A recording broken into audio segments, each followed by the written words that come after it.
여러분 때로는 양약이 독약이 될 때가 있고 또 독약도 양약이 될 때가 있습니다. 제 아무리 좋은 약이라도 너무 많이 과다하게 쓰면 그것은 사람을 해칠 수가 있고, 때로는 독약일지라도 적당량을 제대로 잘 쓰면 사람을 살리기도 하는 것이죠. 잠 못 이루는 사람에게 수면제 적정량은 잠을 잘 이루게 하지만, 그러나 과다하게 복용하면 치명상을 입게 되기도 하는 것입니다. 전쟁 무기로 사용하는 생화학 무기 가운데는 보툴리누스균이라고 하는 것이 있는데, 바로 이 세균은 이 사람들에게 주입되어졌을 때, 호흡되어졌을 때 그것이 신경을 마비시키고, 그리고 또 근육을 마비시켜서 결국 죽음에 이르게 하는 끔찍한 생화학 무기입니다. 그런데 이 보툴리누스균을 통해서 개발한 것이 바로 사람들의 얼굴에 주름을 없애는 보톡스가 된다는 이야기입니다. 사람을 마비시키고 죽이는 그런 균으로 때로는 사람에게 얼굴을 예쁘게 만드는 치료약이 되기도 한다는 것은, 여러분 인생의 여러 가지 인생의 독약과 같은 어떤 것들도 어떻게 관리되느냐, 누구의 손에 붙들려지냐, 특별히 예수를 믿는 오늘 저와 여러분들 가운데 하나님의 장중에 붙들린다면, 때로 우리가 정말 절망 가운데, 낙심 가운데, 너무 불안 가운데, 초조 가운데, 두려움과 절망 가운데 있다 할지라도 그 모든 것들이 그리스도 예수의 손에 붙들리기만 하면 절망과 한숨과 탄식과 그런 모든 눈물들이 오히려 평안이 되고 안식이 되고 기쁨이 되고 소망이 되는 줄로 믿으시기를 주님의 이름으로 축원합니다. 예수님께서 이 공간복음을 보면 많은 경우에 두려움과 죽음 앞에 고난 가운데 절망 가운데 있는 사람 가운데 오셔서 그들에게 평안을 주고 또 안식을 주는 것을 보게 됩니다. 특별히 오늘 본문에 나오는 이 안심에 관한 부분, 이 안심이라고 하는 표현, 또 안심 등심 이쪽이 아니라 우리 안복순 집사님 고기 전문가인데요.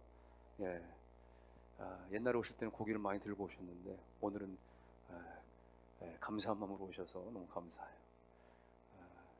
갑자기 격기로 나가려고 그러는데 말이죠. 우리의 마음에 평안을 주는 거 안심. 안심하라, 안심이라고 하는 단어가 공교롭게도 마태복음 3군데 나오는데요. 오늘 9장 22절에 보면 거기는 12해를 혈루증으로 앓았던, 혈루증 때문에 늘 피를 흘리고 고민에 고통에 빠져 있었던 한 여인이 주님을 만나고 주님께서 안심하라, 내 믿음대로 될지어다 이렇게 축복하실 때 혈루가 말라버리고 그가 고침에서 은혜를 받게 되어지죠. 또 그리고 마태복음 14장에 가면 말이죠, 제자들이 배를 타고 먼저 가다가 풍랑을 맞아가지고 배가 뒤집힐 파선의 직면에 막 죽음 앞에 두려워할 때 주님께서 가셔가지고는 안심하라, 나다, 두려워 말라 이렇게 말씀하시면서 풍랑을 멎게 하시고 제자들을 구원하는 그 죽음의 두려움 앞에서 평안을 이끌어 주시죠. 오늘 본문도 마찬가지예요. 우리가 읽은 이 본문 9장에서 보니까 2절에 보니까 중풍병자로 사지를 못 쓰는 사람을 내 친구에 의해서 지금 주님 앞에 다가오는데 말이죠, 언제 죽을지 모르는 정말 손 하나 까딱 못하는 이 사람에게 주님께서는 안심하라 라고 주님께서 말씀하시면서 그의 믿음을 보시고, 2절에 보면 그의 믿음을 보시고 그들의 믿음을 보시고 중풍병자가 이르시되 작은 자야 안심하라, 내 죄사함을 받았느니라. 죽음 앞에, 여러 가지 어떤 환난 앞에서 정말 고통 가운데, 번민 가운데, 방황 가운데 있는 수많은 사람들 가운데 주님 오셔서 안심하라, 나다, 내가 명하노니, 내가 말하노니 너희는 죄사함을 받고, 너는 고침을 받고, 너는 노임을 받고, 너희는 이 문제 가운데 해결함을 받을지어다. 주님 말씀하시는 것마다 그들 가운데 살림이 일어나고 그들 가운데 안심의 축복의 역사가 일어난 줄 믿으시기를 주의 이름으로 축원합니다. 오늘 우리에게도 마찬가지, 우리 인생에 어떠한 평지풍파, 환난풍파가 있다고 할지라도 주님의 손에 붙들려지기만 하면, 그것이 질병의 문제든 그것이 관계의 문제든 그것이 물질의 문제든 너무 고통스럽고 너무 괴로워서 밤잠을 못 잘 것 같은 상황에서도 주님께서 사랑하는 자야 평안하라, 안심하라, 내가 너와 함께한다, 내가 너를 축복한다, 내가 너에게 은혜를 내가 덧입기를 원한다 말이죠. 이렇게 주님 말씀하실 때 우리 가운데 불안과 초조와 두려움이 변하여서 안심이 되어지고 안식이 되어지고 평안이 되어지시기를 주님의 이름으로 축원합니다. 오늘 주님께서 이렇게 중풍병자를 이렇게 안심하라 그렇게 뇌자성을 받았다 축복하신 다음에 또 제자들과 함께 세리 마태를 불러서 마태 집에 가는 거예요. 마태는 세리고 세리는 죄인 취급받은 사람입니다. 세리의 집에 마태 집에 들어갔더니 말이죠, 거기에 따른 다른 세리들도 막 들어오고 다른 죄인 취급받은 사람도 같이 들어오고 함께 막 식사를 하게 되었던 거예요. 이 장면을 보면서 바리새인들이 아니 말이죠, 유대인 지도자 가운데 한 사람인 예수가 어떻게 저 죄인들과 함께 식사할 수가 있느냐라고 따지고 지금 항변하는 거죠. 그때 주님께서 말씀하시는 것이 오늘 설교의 핵심입니다. 12절 중반에 건강한 자에게는 의사가 쓸데없고 병든 자에게라야 쓸데있다. 그리고 13절에도 같은 말씀으로 13절 중반에 나는 의인을 부르는 것이 아니요 죄인을 부르러 왔느니라. 의사는 병든 자에게 쓸 데가 있는 것이고 나는 죄인을 위하여 왔노라고. 주님이 이 땅 가운데 오신 목적이 무엇인지, 오늘 교회가 이 땅 가운데 존재해야 될 이유가 무엇인지에 대해서, 병든 자를 위하여 죄인들을 위하여 주님이 이 땅 가운데 오셨고 오늘 교회가 주님 오시는 마지막 날까지 존재해야 될 이유와 목적은 바로 이 말씀에 있는 줄로 믿으시기를 주님의 이름으로 축원합니다. 그러므로 오늘 설립기념을 맞는 우리 교회는 앞으로도 끊임없이 우리가 표방하고 또 나아가야 될 그런 기준은 바로 여기에 있는 것입니다. 죄인들이 끊임없이 모여진, 마치 교도소처럼 말이죠. 온갖 죄를 지은 사람들 교도소에 다 모이잖아요.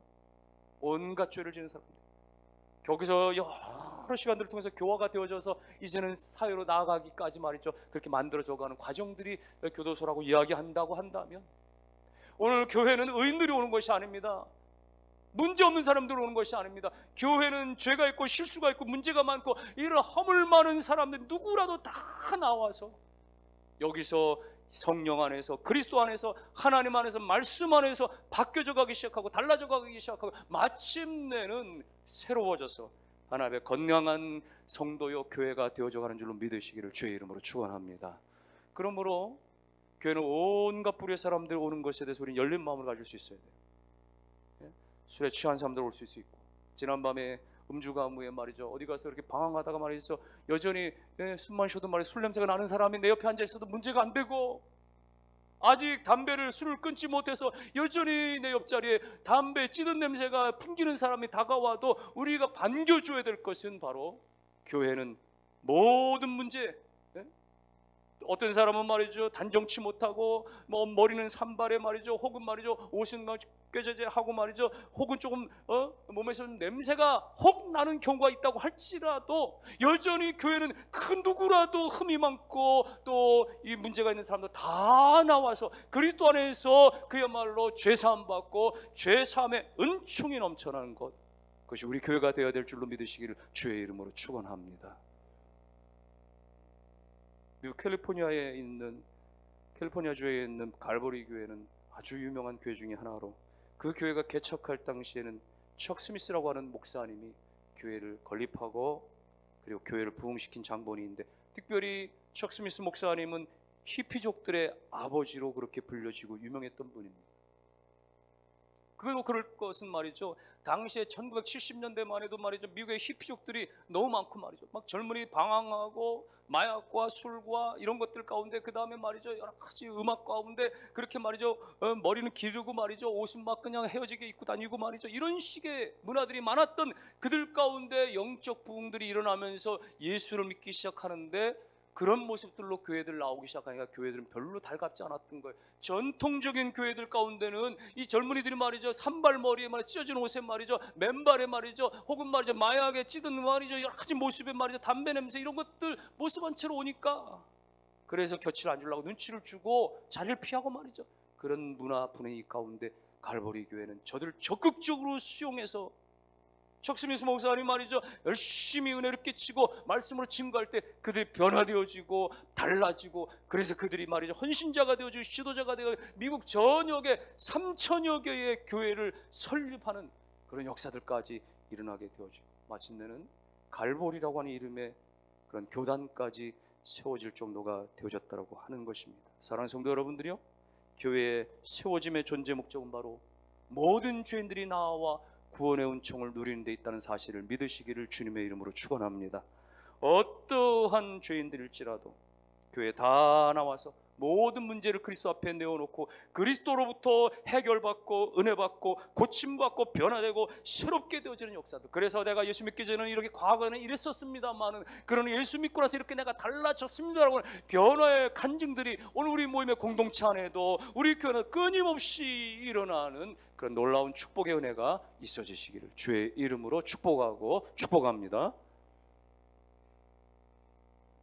뿐만 아니라 우리 교회는 또 교회의 존재의 목적은 사실 병든 자들이 다 모여지는 병원과도 같은 교회라고 말할 수 있습니다. 거만한 사람들, 이기적인 사람들, 혈기를 잘 부리는 사람들, 술과 담배나 도박이나 이런 것들을 끊어내지 못해서 고통스러워하는 사람들, 혹은 영적인 어떤 질병을 가지고 있는 사람들, 정신적인 질병을 가지고 있는 사람, 정서적인 질병을 가지고 있는 사람, 육체적인 질병을 가지고 있는 모든 분야의 질환을 가지고 있는 모든 사람들이 다 주의 전에 나와서 고침을 받는 거예요. 누구로부터요? 만병의 대의사가 되시는 예수 그리스도께로부터입니다. 오늘 12절 말씀을 다시 한번 보시면 건강한 자에게는 의사가 쓸데없고 병든 자에게라야 쓸데있느니라. 주님이 이 땅 가운데 의사로 오셔서 모든 영육 간에 정서 간에 마음 간에 상처받고 고난당한 모든 사람들 다 고치시고 다 강건케 하시는 주님의 놀라우신 주님의 그 십자가 지심, 우리의 질고 우리의 질병 우리의 약함을 위해서도 십자가를 지셨다는 사실을 믿으시기를 주의 이름으로 축원합니다. 그러므로 교회는요, 상처받은 사람들이 나오는 겁니다. 사람에게 상처받고 사기당하고 속임당하고 그래서 가슴이 무너지고 말이죠, 삶이 무너지고 때로는 가족관계가 병든 사람들, 부부관계가 병든 사람들, 육신의 질병이 있는 사람들, 끊을 수 없는 어떤 습관에 중독된 사람들, 자신을 사랑하지 못해서 그야말로 자존감이 무너진 사람들, 인생의 목적이 무엇인지 몰라서 인생에 방황하는 사람들, 모든 사람들이 주의 전에 나와서 그리스도를 만나고 예수 그리스도 안에서 모든 병듦에서 고침받고 자유케 되어지는 은혜가 일어나는 줄을 믿으시기를 주의 이름으로 축원합니다. 영혼의 질병들, 영혼의 방황들, 예수를 만나야, 말씀을 들어야, 치유를 받아야 영혼의 방황이 멈춰지고 영적인 모든 질환들, 불신과 의심과 모든 것들이 다 그리스도 예수 안에, 말씀 안에 다 깨닫고 사라지는 역사가 일어날 수 있기를 주의 이름으로 축복합니다. 오늘날 현대인들은요, 마음의 상처가 너무 깊습니다. 얼마나 많은 사람들은 사람들에게 상처를 받는지요. 얼마나 많은 경우 사람들 때문에 실망을 하는지요. 때론 누군가에게 무시를 당하고 업신여김을 당하고 그래서 마음의 상처나 마음의 질병들이 많아요. 그런 사람들이 주의 전에 나와서 예배 가운데, 말씀 가운데, 기도 가운데 치유를 받을 뿐만 아니라 특별히 공동체 안에서 다 같은 상처받은 사람들이니까 우리는 다양하지만 다양한 분야의 다양한 모습의 상처를 가지고 있는 사람들이니까 서로 말이죠, 우리가 감싸 안으면서 서로 격려하면서 서로 위로하면서 말이죠, 그 속에서 치료가 일어나는 거예요. 특별히 소그룹 안에서 이런 일들이 일어날 수 있어요. 이런 대그룹의 예배 가운데 보다도 말이죠, 마음을 나눌 수 있는 목장이나 셀이나 이런 데에서 나의 솔직한 감정을 고백하고 나의 속 이야기를 하고 나의 실수도 허물도 내가 정말 끄집어내도 다 비밀을 지켜줄 만한 그런 확신이 서고 그렇게 상대가 믿어지고 그리고 나를 어떤 이상한 눈으로 바라보는 것이 아니라 나의 못난 자아 때문에 나 때문에 이상하게 바라보는 것이 아니라 오히려 감싸주고 보듬어주고 위에서 기도해 주는 그 작은 공동체, 그 공동체에서 나를 드러내고 나를 고백할 때 거기에서 그리스도의 놀라운 은혜와 치유의 역사가 일어나게 되어지는 거예요. 오늘 우리 교회가 그렇게 작은 그룹들이 끊임없이 살아나고 서로 그 안에서 용납하고 끌어안아주며 감싸주고 보듬어줘서 그 속에서 그리스도의 치료가 나타나는 은혜가 있기를 주님의 이름으로 축원합니다. 육신의 질병도 마찬가지, 오장육부 모든 몸 가운데 나타나는 머리끝부터 발끝까지 일어나는 다양한 질병과 질환들도 마찬가지입니다. 많은 경우는요, 하나님 앞에 내 죄를 하나님 앞에 엎드려 회개하고 그리고 그리스도의 영광을 위해서 내가 감사하고 찬송하고 하나님을 기쁘시게 그렇게 예배할 때에 하나님 가운데 찬송하며 살아갈 때 하나님께 놀랍게도 말이죠, 우리 가운데 육신의 질병도 고침받게 하시고 벗어나게 하시는 은혜가 일어나는 것입니다. 그러므로 여러분, 우리는 끊임없이 치유가 있는, 회복이 있는 교회 중심적인 삶을 살 수 있어야 돼요. 교회는 나하고 동떨어진 삶이 아닙니다. 교회는 나하고 그야말로 이분법적인 주일만 잠깐 왔다가는 1시간 예배만 드리고 떠나가는 것이 아니라 교회는 내 삶이 되어져야 되고 내 인생의 어떤 중심이 되어져야 되고 그래야 되는 것이죠. 이스라엘 백성들은 항상 움직일 때마다 그런 광야 생활, 특별히 40년 광야 생활 때 보면 말이죠, 항상 중심은 성막이었어요. 행진할 때도 마찬가지고 진을 칠 때도 마찬가지고 항상 가운데는 성막이었습니다. 성막이 뭡니까? 하나님의 임재가 있고 하나님께서 말씀하시는 곳이 성막인 거예요.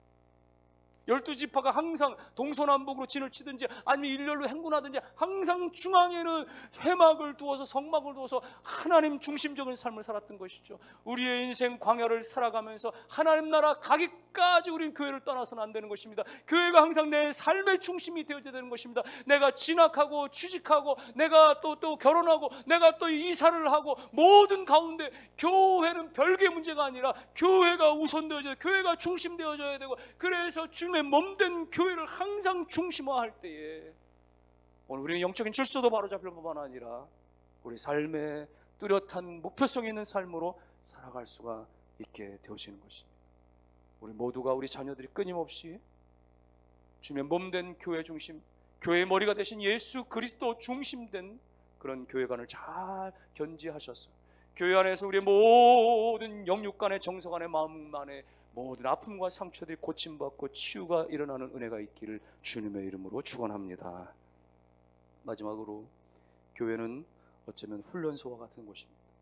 죄인들이 와서, 그리고 아픈 자들이 와서 그렇게 죄사함의 은혜를 받고 그렇게 고침도 받고 회복도 일어나면서 그 다음엔 그 정도로 머물러 있으면 안 되죠. 내가 이제 은혜를 받았으니까 이제 그리스도의 도구가 되기 위해서, 그리스도의 군사가 되기 위해서 끊임없이 우리가 훈련되어져야 되는 거예요. 예배를 통하여, 기도를 통하여, 전도를 통하여, 그야말로 여러 가지 교제와 봉사와 사역을 통해서 끊임없이 훈련되어져야 되는 거예요. 이것은 반복성이 필요합니다. 여러분, 운동선수들이나 군인들은요, 어떤 한 가지 자기들에게 어떤 그런 주된 어떤 그런 역할들을 위해서 말이야 끊임없이 반복하는 거야. 하루에도 수천 번씩 반복하는 거야. 그래야 완전히 자기 것이 되어지는 것이죠. 여러분, 우리 가운데 그런 거예요. 성경을 읽는 게 이게 여러분 반복되지 않으면요, 묵상하는 게, 큐티하는 게 말이죠, 이게 좋은 거 우리가 다 알지만 이게 끊임없이 창세기만 있다가 말고 말이죠, 한두 번 말이죠, 몇 주간 말이죠, 우리가 큐티하다 말고 말이죠, 그런 것은 뭡니까? 우리 가운데 지속성이 없기 때문에 그런 것인데, 여러분, 훈련이라고 하는 것은 내가 이해하는 거로 되는 것이 아니라 훈련이라고 하는 것은 계속적인 반복이 있을 때 거기서 우리 가운데 내 것이 되어지고 내 삶이 되어지고 그렇게 되는 것입니다. 기도 생활, 새벽 기도든 저녁 기도든 마찬가지예요. 전도도 마찬가지예요. 계속해서 힘들지만 어렵지만 또 하고 계속해서 성경을 펼치고 기도에 무릎을 꿇고 계속 반복할 때 거기서 놀라운 훈련이 되어져서 마침내는 하나님의 강력한 영적 군사들로 다 일어나는 것을 믿으시기를 주의 이름으로 축원합니다. 그러므로 여러분 기억하십시오. 교회는 배로 이야기한다면 유람선과 같은 교회가 아닙니다. 유람선은 뭐예요? 승객들을 태우고 바다나 강이나 호수나 떠다니면서 말이죠, 관람하면서 그렇게 여러 가지를 말이죠 관광하면서 그 안에서 먹고 마시고 말이죠 파티하는 거지. 교회가 그와 같아서는 안 되는 거예요. 우리끼리만 좋아가지고 말이죠, 우리끼리만 말이죠 그렇게 행사하면서 말이죠, 밖에서는 죽어가는 영혼들이 지금 헤매고 있는데도 불구하고 나 몰라라면서 우리끼리만 파티하는 그런 유람선이 되어서는 안 되고, 또 상선과 같은 교회가 되었다는 거예요. 상선은 뭡니까? 배만 커다랗게 만들어서 이 물건 저 물건 싣고 말이죠, 그것을 선적하고 말이죠, 돈 벌기 위해서 움직이는 것처럼 마치 교회가 산업화 대형화 말이죠 그렇게 되어져서 끊임없이 말이죠 뭔가를 말이죠 백화점식으로 말이죠 그렇게 이벤트식으로 말이죠 프로그램만 돌려가면서 운영하려고 하는 그런 지향도 우리가 멈춰줘야 되고, 교회는 구호선도 아닙니다. 마치 말이죠 사회를 바꿔보겠다고 말이죠 복지 문제, 인권 문제 말이죠, 정치 문제 말이죠, 사회 문제, 이런 것들만 주안점을 가지면서 나아가는 여러분 그런 것이 교회가 아니고, 오늘 교회는 무엇입니까? 앞에서 쭉 이야기한 대로 죽은 영혼 살려내는 천하보다 귀한 영혼, 그야말로 이 흑암의 바다 가운데 빠져서 허우적거리며 나 살려주셔 나 살려주시는 영혼들 가운데 생명줄 던져서 건져내는 구원선과도 같은 것이 교회인 것을 믿으시기를 주의 이름으로 축원합니다. 오늘 우리 교회가 그렇게 설립 기념주의를 맞이하면서 오늘 우리가 그렇게 끊임없이 누구나 다 문턱 없이 들어와서 이곳에서 죄사함의 은혜가, 이곳에서 구원의 고백이 넘쳐나는 귀한 교회가 되시기를 주의 이름으로 축원합니다. 영육간의 모든 정서간의 마음의 모든 상처 입은 자들이 다 나와서 예배 가운데 공동체 속에서 기도하면서 또 찬송하면서 함께 교제하면서 그 속에서 하나님의 놀라운 치유의 역사가 구석구석에 일어나는 복된 교회가 되시기를 주님의 이름으로 축원합니다. 교회가 끊임없이 사역하고 지역을 그렇게 믿음으로 돌아보며 구원하는 일 가운데 그렇게 쓰임받는 우리 모두가 다 되시고 우리 시흥소망교회가 또 하나는 이제 50년을 향하여 나아가는 귀한 발걸음 다 되실 수 있기를 주님의 이름으로 축원합니다.